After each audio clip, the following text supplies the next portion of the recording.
O Lar Adventista, capítulo 55. Normas de moral.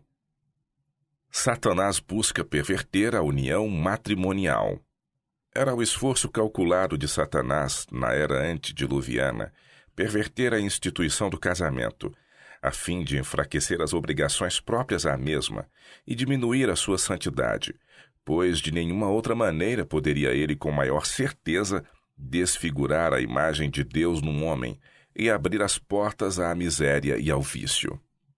Satanás bem conhece o material com que tem de lidar no coração humano. Ele sabe, pois tem estudado com diabólica intensidade durante milhares de anos, quais os pontos que mais facilmente podem ser assaltados no caráter de cada um. E durante gerações sucessivas tem ele operado a fim de subverter os homens mais fortes, os príncipes de Israel, pelas mesmas tentações que tiveram tanto êxito em Baal-Peor. O decurso de todos os séculos acha-se juncado de naufrágios de caracteres que deram de encontro aos recifes da condescendência sensual. Tragédia em Israel. O crime que atraiu os juízos de Deus sobre Israel foi a licenciosidade. A ousadia de mulheres para enredar as almas não terminou em Baal-Peor. Apesar do castigo que alcançou os pecadores em Israel, o mesmo crime foi repetido muitas vezes. Satanás foi sobremodo ativo para conseguir a completa ruína de Israel. As práticas licenciosas dos hebreus conseguiram destes o que todas as guerras com as nações e os encantamentos de Balaão não puderam. Ficaram separados do seu Deus. Seu amparo e proteção foram removidos. Deus se lhes tornou inimigo. Tão grande foi o número de príncipes do povo culpado de licenciosidade, que isto se tornou um pecado nacional, pois Deus se irou com toda a congregação. A história há de repetir-se. Próximo ao fim da história da Terra, Satanás atuará com todo o seu poder da mesma maneira e com as mesmas tentações com que tentou o antigo Israel, justo antes de entrarem na Terra Prometida. Ele armará laços para os que declaram guardar os mandamentos de Deus e que estão quase nos limites da Canaã celestial. Ele utilizará ao máximo as suas faculdades a fim de enredar as almas e apanhar o povo de Deus em seus pontos mais fracos. Os que não têm colocado as paixões subalternas em sujeição às faculdades mais altas do ser, que têm permitido seja sua mente um canal de condescendências carnais das paixões mais baixas, a estes, Satanás está determinado a destruir com suas tentações, a poluir-lhes a alma com licenciosidade. Ele não visa especialmente alvos mais baixos e menos importantes, mas faz uso de seus enganos por meio daqueles a quem pode contar como seus instrumentos para seduzir ou atrair os homens, para que se entreguem a liberdades que são condenadas na lei de Deus.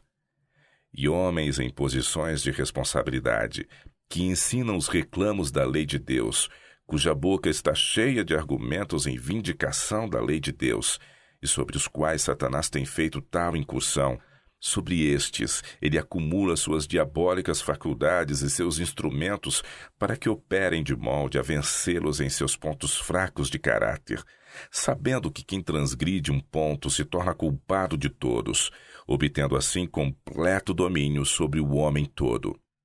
A mente, a alma, o corpo e a consciência são envolvidos na ruína. Se ele é um mensageiro da justiça e tem recebido grande luz, ou se o Senhor o tem usado como obreiro especial na causa da verdade, quão grande então é o triunfo de Satanás! Como ele exulta! Como Deus é desonrado! Predomínio da imoralidade hoje. Foi-me apresentado o terrível quadro da condição do mundo. A iniquidade alastra-se por toda parte. A licenciosidade é o pecado especial desta época. Jamais ergueu o vício a cabeça disforme com tal ousadia como o faz agora. O povo parece estar entorpecido, e os amantes da virtude e da verdadeira piedade acham-se quase desanimados por sua ousadia, força e predominância. A abundante iniquidade não se limita apenas aos incrédulos e zombadores. Quem dera que assim fosse, mas não é. Muitos homens e mulheres que professam a religião de Cristo São culpados. Mesmo alguns que professam estar esperando seu aparecimento não estão mais preparados para esse acontecimento do que o próprio Satanás. Não se estão purificando de toda poluição. Têm por tanto tempo servido à sua concupiscência que lhes é natural pensar impuramente e ter corruptas imaginações. É tão impossível fazer com que sua mente demore nas coisas puras e santas, como seria desviar o curso do Niágara e fazer com que suas águas jorrassem para cima. Todo cristão devia aprender a conter suas paixões e a deixar-se controlar pelo princípio. A menos que faça isto, é indigno do nome de cristão. O sentimentalismo doentio prevalece. Homens casados recebem a atenção de mulheres casadas ou solteiras, e as mulheres parecem enfeitiçadas e perdem a razão e o discernimento espiritual e o bom senso. Fazem precisamente o que a palavra de Deus condena, justamente o que os testemunhos do Espírito de Deus desaprovam. Advertências e reprovações estão perante eles em linhas claras, e contudo seguem o mesmo caminho que outros trilharam antes deles. É como se estivessem empenhados numa apaixonante partida de jogo. Satanás leva-os a se arruinarem, a pôr em perigo a causa de Deus, a crucificarem de novo o Filho de Deus e a expô-lo a franco vexame. Ignorância, amor aos prazeres e hábitos pecaminosos corruptores da alma, do corpo e do espírito enchem o mundo de lepra moral. Mortífera malária moral está destruindo milhares e dezenas de milhares. Que se fará para salvar nossa juventude? Pouco podemos fazer, mas Deus vive e reina, e Ele pode fazer muito. Um contraste com o mundo. As liberdades deste século de corrupção não devem ser tomadas como critério para os seguidores de Cristo. Estas exibições comuns de familiaridade não devem existir entre cristãos que se estão preparando para a imortalidade. Se a lascívia, a impureza, o adultério, o crime e o assassínio constituem a ordem do dia entre os que não conhecem a verdade e que recusam ser regidos pelos princípios da palavra de Deus, quão importante é que a classe dos que professam ser seguidores de Cristo, intimamente ligados a Deus e aos anjos, indique-lhes um caminho melhor e mais nobre. Quão importante que, por sua pureza e virtude, permaneçam eles em acentuado contraste com aquela classe que é controlada pelas paixões sensuais. Risco e perigo crescentes. Neste degenerado século, muitos se encontrarão tão cegados para a malignidade do pecado que escolherão uma vida licenciosa, visto que ela satisfaz a natural e perversa inclinação do coração. Em vez de olhar ao espelho da lei de Deus e pôr o coração e o caráter à altura da norma divina, eles permitem que instrumentos de Satanás ponham a sua norma em seu coração. Homens corruptos consideram mais fácil interpretar mal as Escrituras para sustentá-los em sua iniquidade do que abandonar sua corrupção e pecado e tornarem-se puros de coração e vida. Há mais homens desta espécie do que muitos imaginam, e mais se multiplicarão com a aproximação do fim do tempo. Quando o enfeitiçante poder de Satanás domina uma pessoa, Deus é esquecido e exalta-se o homem cheio de propósitos corruptos. A licenciosidade secreta é praticada por essas almas iludidas como uma virtude. É esta uma espécie de feitiçaria. Há sempre um enfeitiçante poder nas heresias e na licenciosidade. A mente é tão iludida que não pode arrazoar inteligentemente, e uma ilusão a está continuamente desviando da pureza. A visão espiritual torna-se manchada, e pessoas de moral até aí impoluta tornam-se confusas debaixo dos enganadores sofismas daqueles agentes de Satanás que professam ser mensageiros da luz. É esse engano que dá poder a tais agentes. Se apresentassem ousadamente, fazendo em aberto seus avanços, seriam repelidos sem hesitação alguma. Mas operam primeiro no sentido de captar a simpatia e conseguir a confiança neles, como sendo homens santos que se sacrificam pela causa de Deus. Como seus mensageiros especiais, começam então sua artificiosa obra de afastar almas da vereda da retidão, tentando anular a lei de Deus. Vida acima de censura. A mente de um homem ou mulher não decai no momento da pureza e santidade para a depravação, corrupção e crime. Leva tempo transformar o homem em divino, ou degradar o que foi formado à imagem de Deus em brutal ou satânico. Pela contemplação somos transformados. Embora formado segundo a imagem do seu Criador, o ser humano pode de tal maneira educar sua mente que o pecado por ele outrora aborrecido se tornará um prazer. Deixando de vigiar e orar, deixa de guardar a cidadela, o coração, e empenha-se no pecado e crime. A mente é degradada e é impossível elevá-la da corrupção enquanto está sendo educada para escravizar as faculdades morais e intelectuais e levá-las em sujeição a paixões rudes. Deve ser sustentada a guerra constante contra a mente carnal, e precisamos ser ajudados pela refinadora influência da graça de Deus, a qual elevará a mente e a acostumará a meditar no que é puro e santo.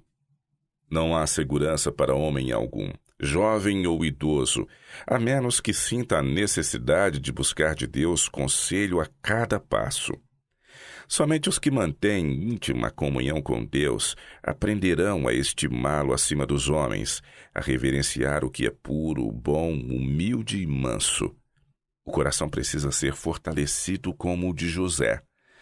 Então as tentações para que se afaste da integridade serão enfrentadas com decisão. Como, pois, faria eu este tamanho mal e pecaria contra Deus? A mais forte tentação não é desculpa para o pecado. Não importa quão severa seja a pressão exercida sobre vós, o pecado é ato vosso. A sede da dificuldade é o coração não renovado. Em vista dos tempos perigosos que atravessamos, não deveríamos, como um povo que guarda os mandamentos de Deus, renunciar todo pecado, iniquidade e perversidade? Não deviam as mulheres que professam a verdade pôr-se em estrita guarda, a fim de não darem o menor pretexto para qualquer intimidade indevida? Poderão fechar muitas portas à tentação, observando o perfeito recato e conduta exemplar. Altas normas de conduta para as mulheres. Escrevo com mágoa no coração que as mulheres deste século, casadas ou não, com demasiada frequência não mantêm a reserva que é de esperar. São provocativas, chamam a atenção de homens casados e solteiros, e os que possuem faculdades morais debilitadas são enredados. Essas coisas, se permitidas, enfraquecem o senso moral e cegam a mente, de maneira que o crime não parece pecaminoso. São despertados pensamentos que o não seriam se a mulher tivesse mantido sua posição de modéstia e sobriedade. Ela pode não ter tido propósito doloso ou premeditado motivo, mas tem encorajado homens que são tentados e que necessitam toda a ajuda que possam obter dos que com eles se associam. Mediante circunspecção, reserva, não tomando liberdades, não recebendo atenções não permissíveis, mas preservando o alto tono moral e impecável dignidade, muito mal pode ser evitado. Há muito tem sido minha intenção falar às minhas irmãs e dizer-lhes que, pelo que o Senhor achou por bem mostrar-me de tempos em tempos, há grande falta entre elas. Não são cuidadosas em evitar toda a aparência do mal. Não são recatadas em seu comportamento como convém a mulheres que professam piedade.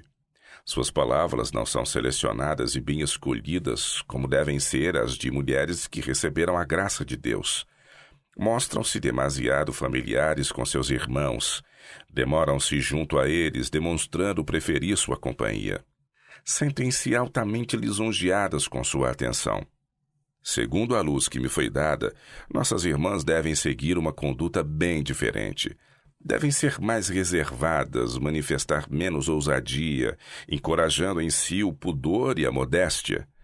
Tanto irmãos como irmãs condescendem demais com conversas espirituosas quando em companhia uns dos outros. Mulheres que professam piedade toleram muitos gracejos, anedotas e risos. Isto é impróprio e ofende o Espírito de Deus. Tais exibições revelam falta de verdadeiro refinamento cristão. Não fortalecem a alma em Deus, mas redundam em grandes trevas, afastam os puros, perfeitos anjos celestiais e levam os que se entregam a esses erros a um baixo nível. As mulheres são muitas vezes tentadoras. Sob este ou aquele pretexto, cativam a atenção dos homens, sejam casados ou solteiros, e continuam seduzindo-os até que tenham transgredido a lei de Deus, tornando-se inaptos para o trabalho e sua alma esteja em grave risco.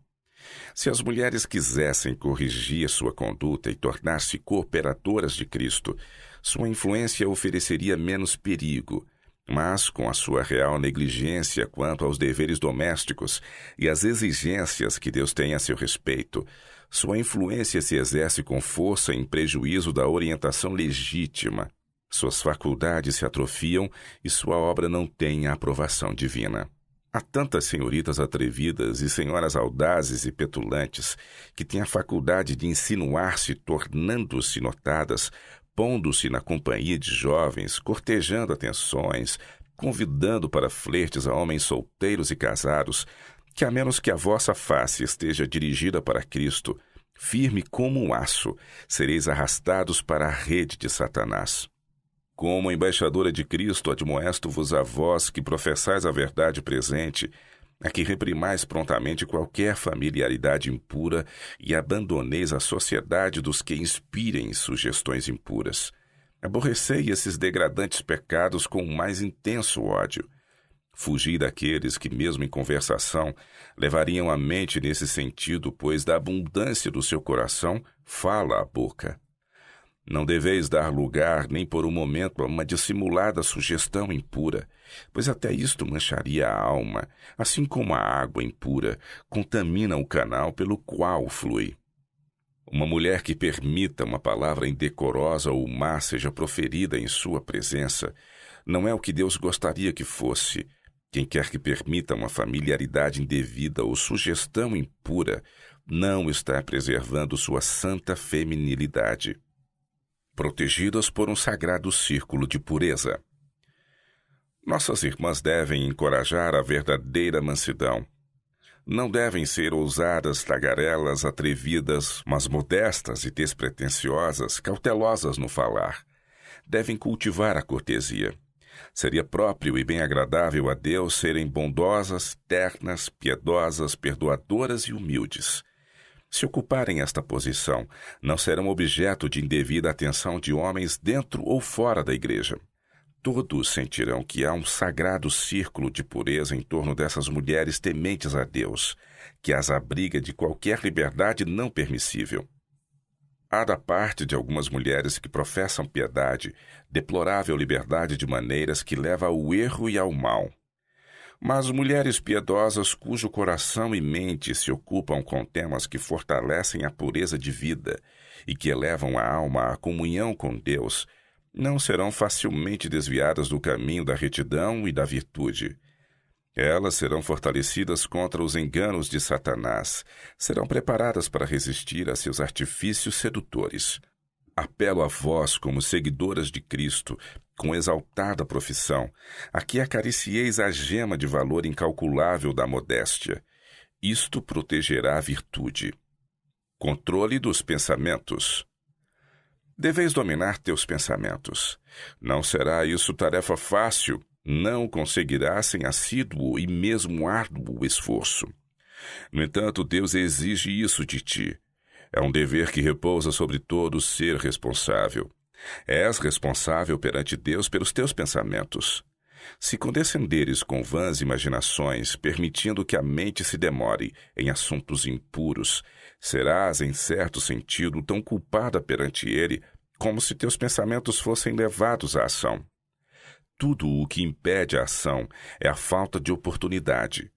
Sonhar e construir castelos dia e noite são hábitos maus e excessivamente perigosos. Uma vez estabelecidos, é quase impossível rompê-los e dirigir o pensamento para temas puros, santos e elevados. A advertência contra a lisonja. Fico penalizada quando vejo homens serem louvados, lisonjeados, adulados. Deus revelou-me o fato de que alguns que recebem essas atenções são indignos de tomar nos lábios o seu nome. No entanto, são exaltados até o céu da estima de seres finitos, que apenas leem o que está na aparência exterior. Minhas irmãs, jamais lisonjeeis ou aduleis pobres homens falíveis e sujeitos ao erro, sejam eles jovens ou adultos, casados ou solteiros. Não conheceis suas fraquezas, e não sabeis se essas mesmas atenções a esses profusos louvores não irão ser sua ruína. Sinto-me alarmada ante a imprevidência, a falta de sabedoria que muitos manifestam a este respeito. Homens que estão fazendo a obra de Deus, em cujo coração Cristo habita, não rebaixarão as normas de moralidade, mas procurarão sempre elevá-las. Não encontrarão prazer na adulação de mulheres ou em ser por elas lisonjeados. Digam os homens casados ou solteiros: afaste-se, não darei a mínima ocasião de que se fale mal de meu caráter. Meu bom nome é capital de muito mais valor do que ouro ou prata. Deixe-me preservá-lo imaculado. Se os homens assaltarem-me esse nome, não será porque eu lhes haja dado ocasião de fazê-lo, porque odiavam a pureza e santidade de seu caráter, pois este lhes era uma constante acusação. Se o pastor tenta, a mais leve insinuação, venha de que fonte vier, convidando-vos a condescender com o pecado ou a permitir a menor liberdade ilícita com vossa pessoa, seja rechaçada como o pior insulto à vossa digna feminilidade. O beijo em vossa face em lugar e ocasião impróprios deve levar-vos a repelir com indignação o emissário de Satanás. Se parte de alguém colocado em posição elevada no trato com coisas sagradas, então o pecado é 10 vezes maior e deve levar a mulher ou o jovem temente a Deus a retrair-se com horror, não apenas do pecado que teria cometido, mas da hipocrisia e violência de alguém a quem o povo respeita e honra como servo de Deus. Caso um ministro do Evangelho não refreie suas paixões inferiores, se deixa de seguir o exemplo do apóstolo e assim desonra sua profissão e fé, a ponto de nem mesmo chamar de pecado a condescendência, nossas irmãs que professam piedade não devem por um instante sequer iludir-se ao pensamento de que o pecado ou o crime perde sua malignidade, no mínimo que seja, pelo fato de seu pastor atrever-se a nele se envolver. O fato de os homens que se acham em posições de responsabilidade se mostrarem familiares com o pecado não deve diminuir a culpabilidade e a enormidade do pecado na mente de ninguém. O pecado deve parecer tão maligno, tão detestável como tem sido considerado até agora, e a mente dos puros e elevados deve repelir e evitar aqueles que transigem com o pecado, como fugiria de uma serpente cuja picada fosse mortal. Se as irmãs forem elevadas e possuírem pureza de coração, qualquer corrupta insinuação, mesmo do pastor, será repelida com tal firmeza que elas nunca precisariam repetir. Fidelidade ao voto matrimonial. Quão cuidadoso deve ser o esposo e pai a fim de manter sua lealdade a seu voto matrimonial. Quão prudente deve ser se não quiser pôr o pensamento em jovens e mesmo em mulheres casadas, o que não está em harmonia com a alta e santa norma, os mandamentos de Deus. Cristo mostra serem os mandamentos excessivamente amplos, abrangendo mesmo os pensamentos, intentos e propósitos do coração. Aqui está onde muitos se fazem delinquentes. As imaginações do seu coração não são de natureza pura e santa como Deus requer.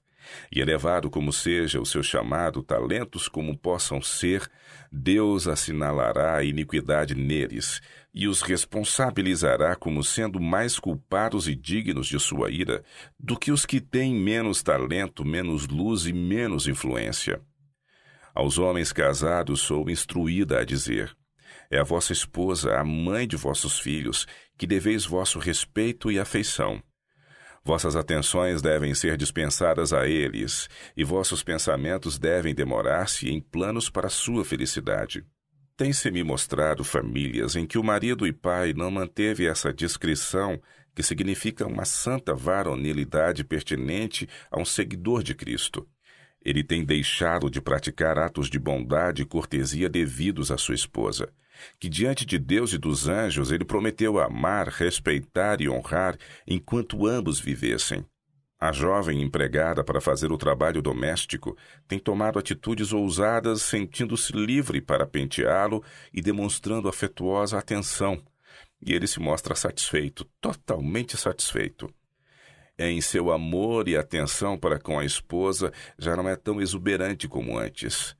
Estais certos de que Satanás está operando neste caso. Respeitai vossa empregada, tratai-a com bondade e com consideração, mas não mais que isto. Seja vosso comportamento de tal maneira que não dê lugar a familiaridades. Preservar o recesso do lar. Quantas vidas se tornam amargas pelo ruir dos muros que guardam a intimidade de cada família e que foram destinadas a preservar sua pureza e santidade. Uma terceira pessoa é admitida na confiança da esposa, e seus particulares problemas de família são franqueados a um amigo especial. Isto é um artifício de Satanás para tornar esquivo o coração dos cônjuges. Que isto tenha fim! Que quantidade de problemas seria evitada? Encerrai em vosso próprio coração o conhecimento das faltas um do outro. Contai vossas mágoas apenas a Deus. Só Ele vos pode dar o conselho adequado e segura consolação que será pura, sem nenhum amargor. Se uma mulher relata a outro homem suas dificuldades de família, ou se queixa do esposo, ela transgride seus votos matrimoniais, desonra seu esposo e derruba o muro erguido para preservar a santidade da ligação matrimonial. Abre de par em par a porta e convida Satanás a entrar com suas tentações perigosas. Isso é exatamente o que Satanás deseja. Se uma mulher vai ter com um irmão cristão para lhe narrar suas mágoas, decepções e provas, dever-lhe-ia ele aconselhar, se é que ela precisa confiar a alguém suas dificuldades, a escolher irmãs como confidentes suas, e então não haverá aparência do mal por cujo meio a causa de Deus possa sofrer opróbrio. Como se guardar da apostasia? Falo ao nosso povo. Se vos aproximardes de Jesus e procurardes honrar vossa profissão, mediante uma vida bem ordenada e conversação santa, vossos pés serão guardados de se desviarem para as veredas proibidas. Se tão somente vigiardes e continuamente estiverdes em oração, se fizerdes tudo como se estivesseis na presença imediata de Deus, então estareis livres de ceder às tentações e podereis esperar ser conservados puros, imaculados e santos até o fim. Se retiverdes firmemente o princípio de vossa confiança até ao fim, vossos caminhos serão estabelecidos em Deus, e aquilo que a graça começou, a glória coroará no reino de nosso Deus. Mas o fruto do Espírito é amor, alegria, paz, longanimidade, benignidade, bondade, felicidade, mansidão, domínio próprio. Contra estas coisas não há lei. E os que são de Cristo Jesus crucificaram a carne, com suas paixões e concupiscências.